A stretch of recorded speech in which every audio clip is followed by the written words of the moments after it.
Tamir, this is, I know this is very, this is not very nice of me to have kept you waiting for so long. Oh, it's okay.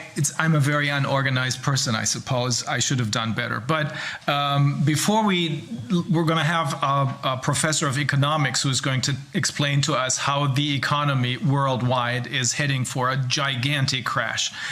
We've been talking about some legal issues. You've understood most of what the medical issues of what of Dolores Cahill, what she talked about. And this is about how we are lacking moral competence. And that is the basic problem why so many people are getting fooled. Because they haven't learned over the last 20 or 30 years, they haven't learned to use their brains to think about things and to discuss matters. It's easier for some of us to not discuss problematic situations, but just pull out a gun and shoot. So that's what he explained, and I think it sounds very plausible. It makes a lot of sense. It explains very well, at least in my mind, it explains very well how we have gotten into this situation. You explained to us yesterday at the Scotch and Sofa how the situation is in Israel. You have two different professions. You're a lawyer. You specialize in medical law. But you're also someone who does business in the, who is in IT, in the IT business, right? Yeah, in high technology. High technology. As we have learned yesterday, a lot of people in Israel are, or that is the appearance that the mainstream media give, are not critical, but rather obedient as far as the vaccines are concerned. Yeah. So, about what you said, I think when you instill fear, and after fear becomes also hatred in people's mind, then we as humans, the way I see and the way we see the whole past year, is changing the way that people can think critically and analyze the situation. So unfortunately, it seems that history is repeating itself time and again. And we can see lack of education, but also using a very vicious tactics to pull people to wherever the regime or the so-called governments wants to take them. You spoke about the media, the mainstream media. I'm not sure there is a media anymore, mainstream media. I think the real media is what we are doing here. It's the open media. Let me ask you just one question. Do you have the feeling, this is what some of the people who we spoke to today said, Renate Holzeisen, for example, do you have the feeling that more and more people are turning away from the mainstream media when they're looking for real information and trying to get this real information from other sources? Yes, I believe so. But then again, I'm saying people that have been instilled with fear, people that are following the normal trend of just getting the information from the newspaper, and if it's in the newspaper, so obviously it's true, then it's harder for people to wake up. But as we talked yesterday, and we reminded this famous saying that refers to Abraham Lincoln, which probably is not, he was not the one to say it, but it doesn't really matter who is the one to have the copyright. Yeah. But you can fool most of the people all the time, or some of the people all the time, or all the people some of the time, but you cannot fool all the people all the time. And now what we see is that there is something going on for a long time. So as long as time is passing, more people and more people are waking up, because you cannot fool all of them, as the saying goes. So we'll go back to the question about the media, the mainstream or so-called media. This is not a media, this is a propaganda channels. And normally you can see that these are big groups, like we see cooperation in everywhere, in economics, in health, in communication, and they are being controlled by a lot of money. And instead of being what we are calling the fourth pillar of democracy, critical channels for information that ask the right questions, bring different opinions to the table, we see what I call a propaganda, because we see, and definitely in Israel, because I can speak about Israel maybe more than any other place in the world, because I'm connected to what's going on over there. Obviously, there is an agenda, and that agenda is being pushed over the population, and unfortunately with a lot of success in the state of Israel. And it's kind of, I would say, symbolic that I'm here in Germany getting a help of people like you guys and all over the world that are saying giving different information and having a different conversation, when in Israel, which is supposed to be, I think, the leader because of our history of freedom of speech and critical thinking, it became, I feel, and I represent many people in Israel right now that feels that the country, in terms of consciousness, is being hijacked, and that people are being fooled and maneuvered to believe that they are leading the world. People are so happy with the vaccination. They're almost there, getting out of this corona thing. It's just around the corner, and this is the lie that they are perpetuating to them, and many people are buying it. Mm-hmm. And it's very sad that this has happened in this country when they don't know that in many other countries they're looking in Israel and they say, what? Mm-hmm. How come in France, 60 million people, almost nobody is rushing for vaccination? Same goes in Germany. Same goes in other countries. And some people, when I talk to my close people, say, oh, maybe they don't have the vaccination. These countries are more wealthy than ours. If that was something that the governments or regimes would want to promote, they could promote it. That's not a problem for them. I think the public opinion is a little bit different over there, and I have a lot of optimism that what's going on in Europe, in the States it's a big question mark, but in Europe will be the first to be the game changer. Mm-hmm. For where we're heading forward, and I believe it's not getting our life back. We should go to a much better place than we were before, because where we were before, that was the ground to where we are now. Exactly. Okay. The ironic thing is that you're here in Germany, and there's something I have to tell you, because my father, who was 13 when the war ended, so he was not a soldier in the army because he was too young, but he remembered everything. He remembered when he was born and raised in Bremerhaven, which is a port city. And he saw during the war planes crashing in the city he didn't know whether it was British or American or German planes that crashed there, but he saw the dead people. One of the planes crashed in front of their house, and he told me this story once, but it was obvious that it had left a deep impression on him. And the pilot was still in his pilot's seat, but he was decapitated. That was shocking for someone who's 11 or 12 years old. And he wanted to find out what had really happened. And he watched all the old news shows when they finally reappeared on television. He read all the books, and he got me and my brother and sister interested in this as well. So I think in the end, he was very well aware of what had happened. Was he alive now? He died in 2006. He had an accident scuba diving in Australia. It was a good death. But were he alive now, well, he'd be rolling in his grave if he could see what was going on here. Now, the irony is that you're an Israeli. This country is the country that is responsible for 6 million people's deaths.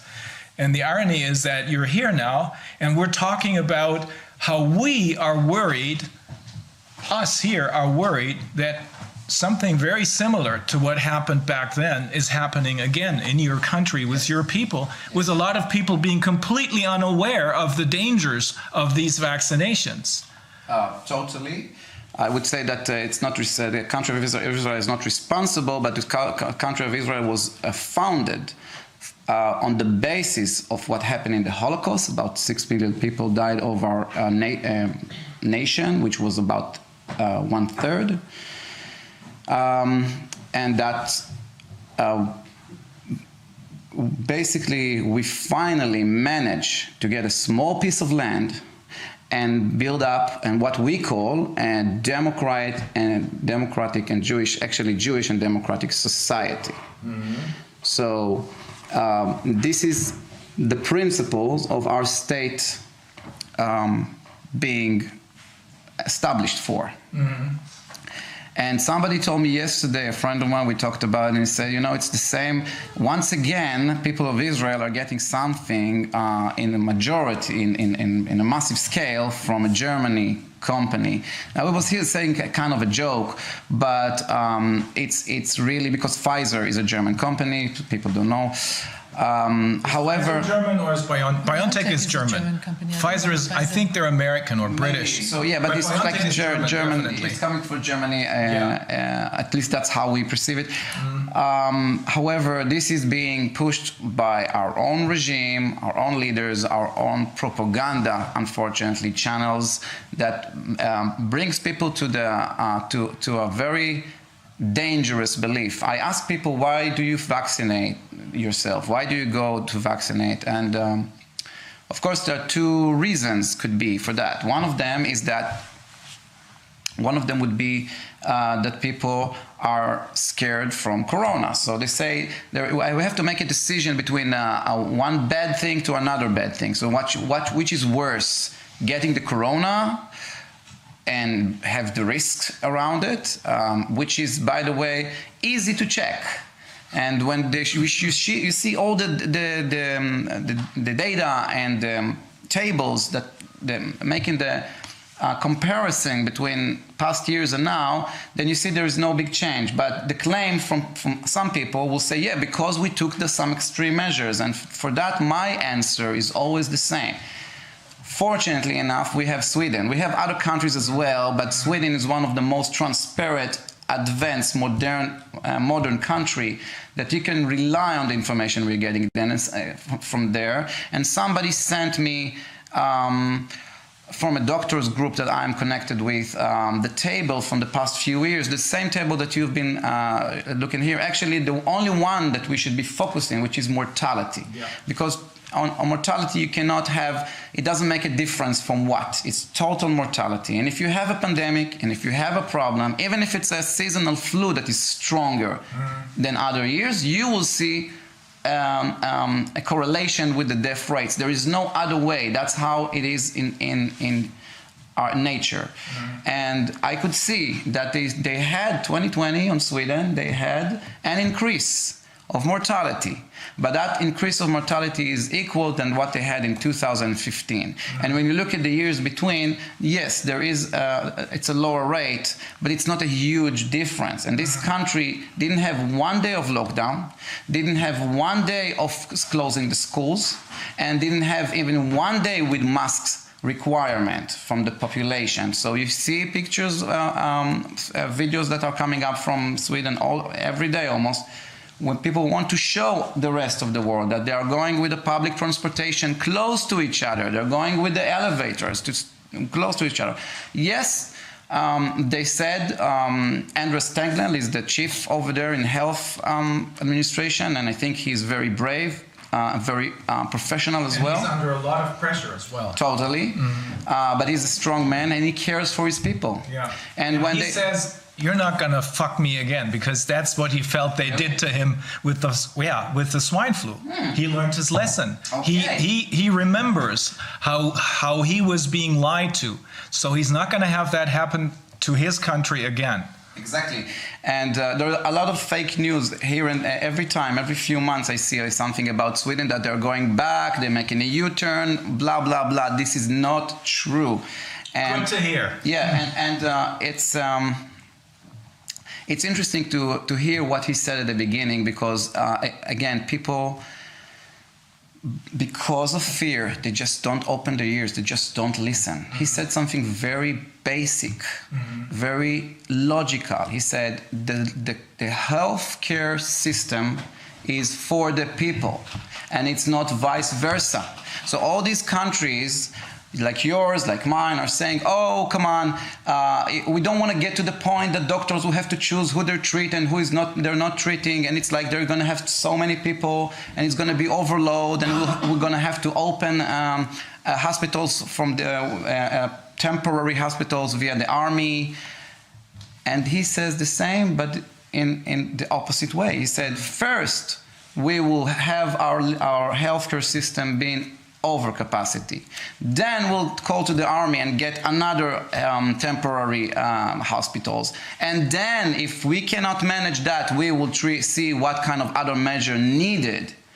But what happened in most countries besides Sweden is the opposite. They say, because of this claim, which is kind of noble, right? Because they want to save the doctors from making such a harsh decision. So I think being a lawyer and dealing with what I'm dealing, it's really hard. So if you don't want to do it, don't get this profession. And exactly with doctors, if you don't want to face a hard decision, don't practice this profession. But if you are practicing this profession, well, first of all, you have to serve the people. The people don't have to be hurt by anything or changing their lives by anything because of this fear that something will happen. Let's see if it happens or not. I mean, we can see in Sweden, the skies didn't fall. So that's a fact. Yeah. So that's an answer for everybody that says, oh, no, because of the lockdowns, because of the mask, because of whatever, now it would have been much worse. So here is a country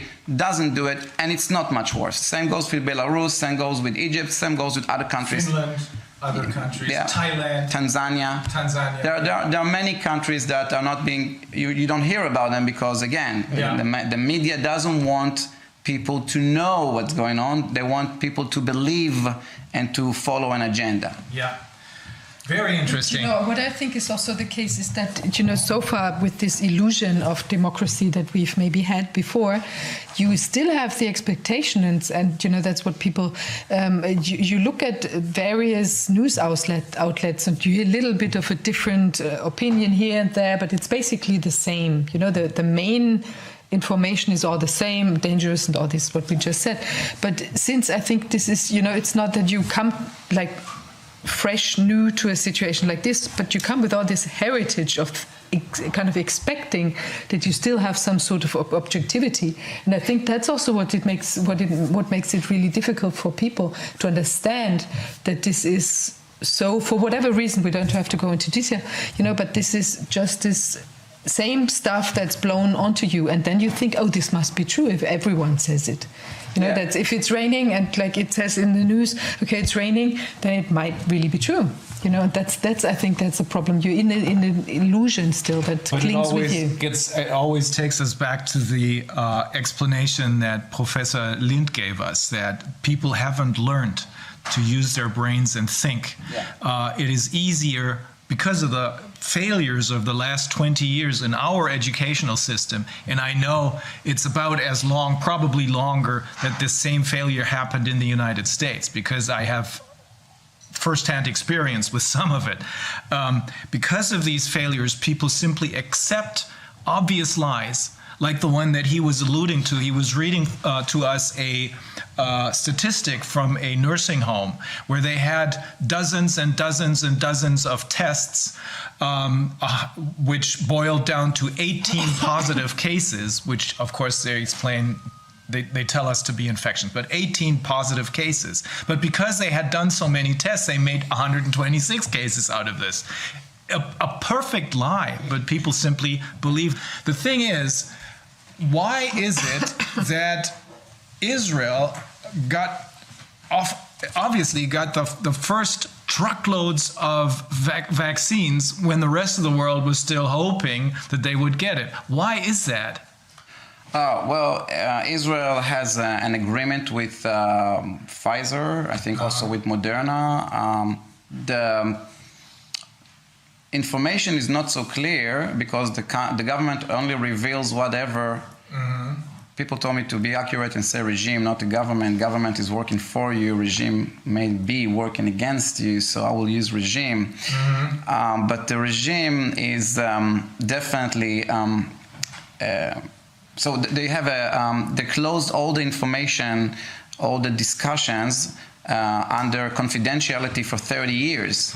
Now, normally you do it when you have, you don't want anything to leak out because you have an enemy that can read what was the basis for this decision and that decision to do or avoid something. Yeah. But as far as I understand, the virus didn't learn how to read yet, the virus. So until that happens, we can all be safe that the government, regime, will be transparent with us. So we don't know exactly what happened. I know that after a lot of pressure this week or just lately, they did reveal some of the stuff about the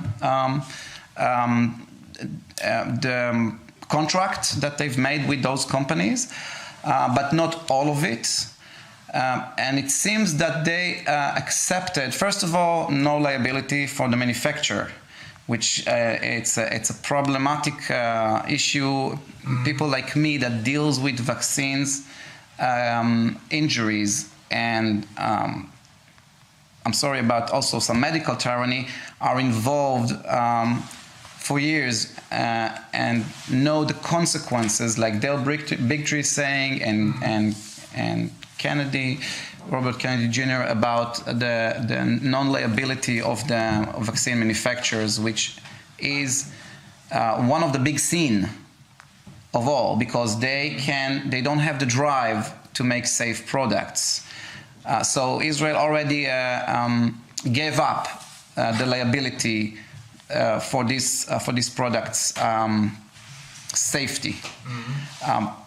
It is political. It's only political. We don't have any. We don't have any professionals that they can say that they recommend the government. Definitely, when it was not even approved by the FDA, because those contracts were signed a few months ago already.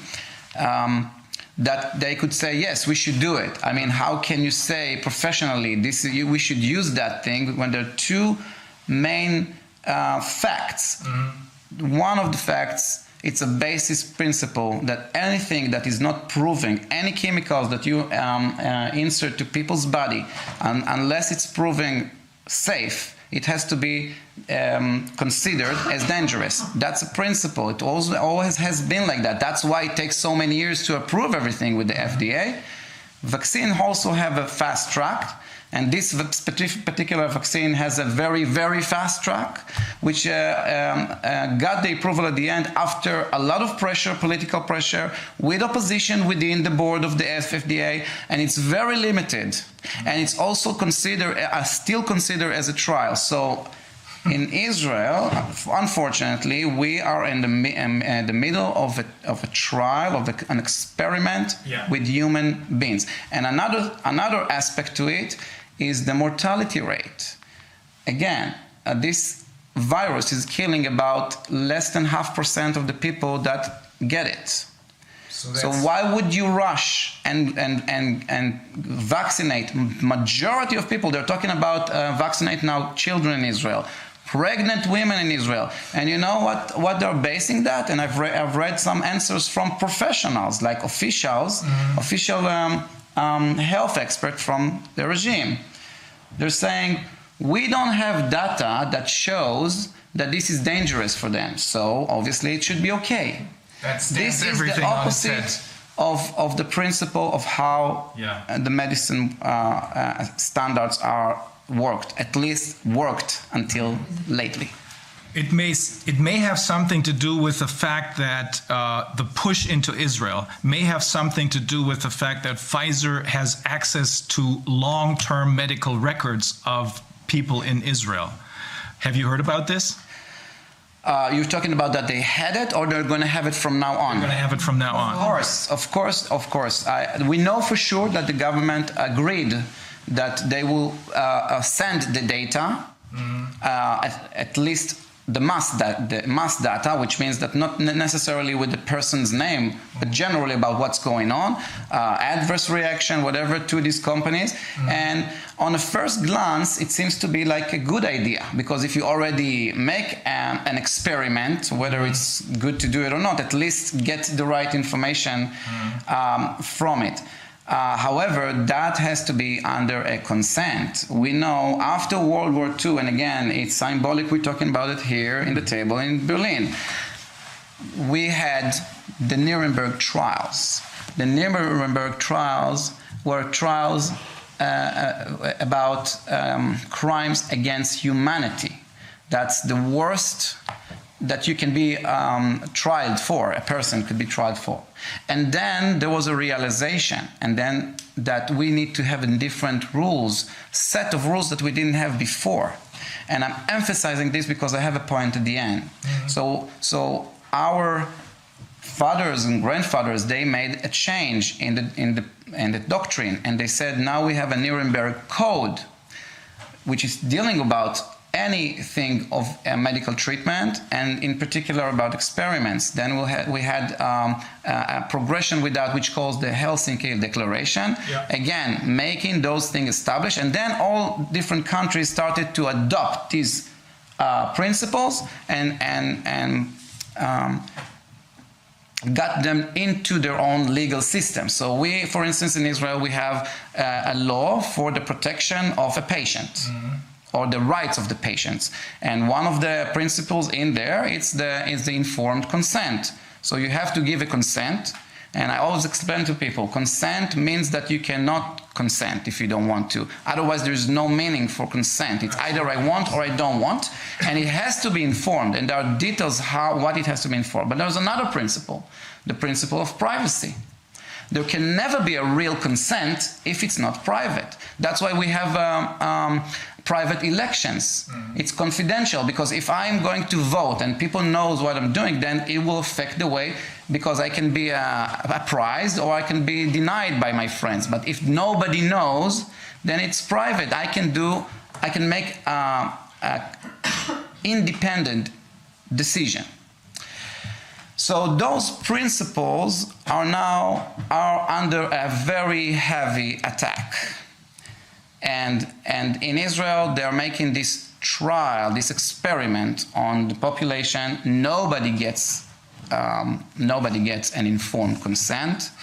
Nobody gets the extra information that you have to give in a trial, in an experiment. You have to explain also the nature of this experimental procedure, which is, by the way, what the FDA approved under an experimental phase, not just regular approval. And this affects people's decision. But I want to end with that I'm getting all day long, even when I was here, and I'm getting people approaching me. It becomes, unfortunately, the officials and the regimes are trying to establish a new norm, not by law, by conduct. Yes. So now, for instance, in the army, because the people are young, they're over 18, they have a sovereignty to make their own decisions, so the parents cannot interfere, and that's okay. But they have a lot of peer pressure, definitely in that group of age. Same here in Germany, with the army and other... And now it's coming to school. Next week they want to start into school. Now again, the people that can be hurt, according to the information that we have, are the elderly. Yeah. Why would we have to vaccinate everybody else? And also create a norm that people can ask you, are you vaccinated? Where are you going to be vaccinated?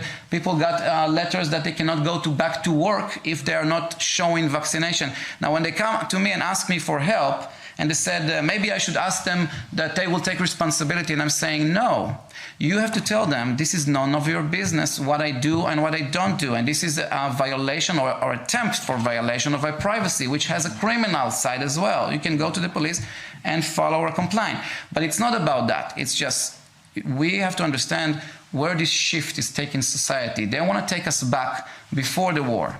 They want to take us back before the time that we have developed all this new and all this concepts of human rights and privacy, which built a glue for a democratic society. So it's not going to be a democratic society anymore. They want to get rid of if we're going to get rid of it, and the top of, I would say, on the edge of where it can go, and they already talk about it seriously in Israel, is what they call the green passport, which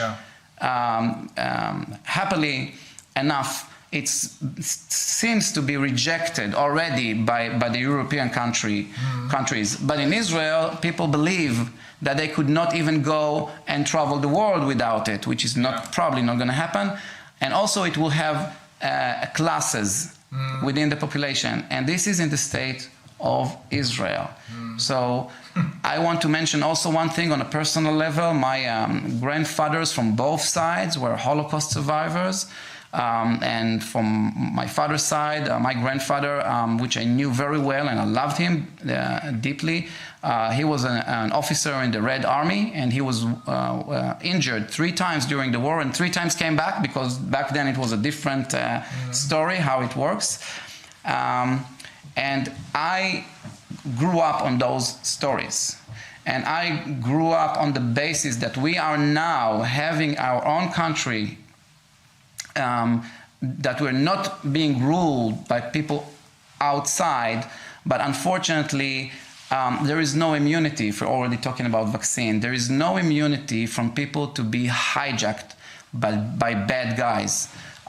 It might happen to one nation or another. There is a history, but no one is immune. And this year, unfortunately, I'm saying it it makes me very sad that my country represents now how a society can be hijacked by bad guys.